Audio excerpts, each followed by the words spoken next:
Ndugu zangu wapenzi wasikilizaji wa Ajira Update, ninaomba radhi kidogo maana picha zinazopita kwenye skrini yetu ni za Jeshi la Uhamiaji, lakini kuna swali hapa ambalo limeulizwa linahusiana na mambo mengine kabisa, ila ni mambo ya ajira, hivyo mtanisamehe.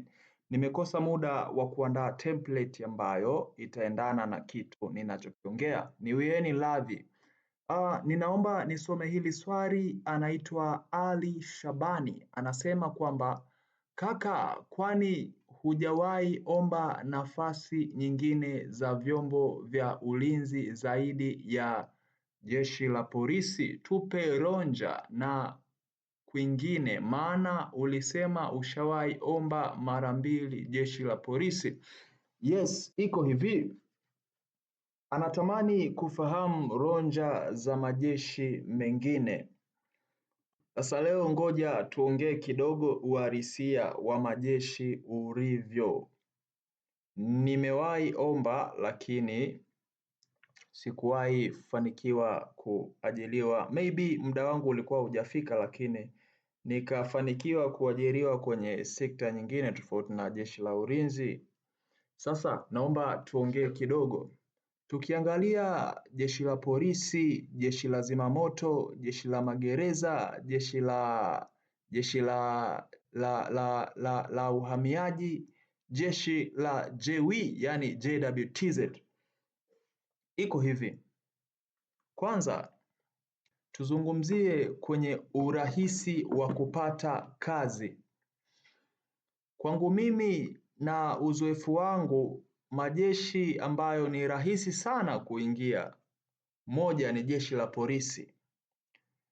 Ni rahisi sana kuingia kama una vigezo vyote ambavyo wanavihitaji, kuanzia umri mpaka fani ambayo wanahitaji. Kama ni mtu wa elimu ya juu, ni rahisi sana kujiunga na Jeshi la Polisi. Lakini jeshi gumu kuingia ni Jeshi la Uhamiaji. I say, kama kuna watu hapa wameshawahi fika hadi usaili wa Jeshi la Uhamiaji, nadhani wanajua kwamba ni jinsi gani ni mtiti sana kuona, yani kiufupi mtu akijiunga na Jeshi la Uhamiaji ni kama ameokota dhahabu yani. Mtaani yani vurugu, yani mtu anakuwa proud, amejiunga kwenye Jeshi la Uhamiaji. Yani Jeshi la Uhamiaji wazee ni ngumu sana kuingia, kwa maana ni jeshi ambalo kwanza unafanya kazi umerelax sana. Yani ni haitofautiani sana na hizi kazi za ofisini, na inahitaji elimu. Hamna vurugu sana za kushika bunduki nini. Kwa hiyo muda mwingi wewe unashughulikia masuala ya uraia, umeona, masuala ya passport, umeelewa. Kwa hiyo yani hamna vurugu nyingi sana kama vile sijui kushika bunduki, sijui kufanya nini. Mara nyingi wenyewe mafunzo yao darasani sana kuliko vitendo vya kushika bunduki, sijui kufanya nini, hapana. Kwa maana hiyo mara nyingi watu ambao huwa wanabahatika kujiunga na Jeshi la Uhamiaji huwa wanaokota dodo sana. Yani ni watu ambao maisha yao wanakuwa wamerelax, sio vita, umenielewa. Lakini jeshi jingine ambalo watu wengi na lina ushindani sana ni Jeshi la JWTZ. Na wanakuambia katika sare ya jeshi ambayo inaheshimika, hata mtaani kwenu ukiona sare ya Jeshi la JW, yale mabaka, lazima uheshimu sana kuliko sare za majeshi mengine. Kwa hiyo ni moja ya jeshi ambalo lina heshima yake binafsi, yani ni tofauti kabisa na majeshi mengine. Kwa nini? Limeshajiwekea legacy na lina historia yake ya binafsi kabisa, umenielewa.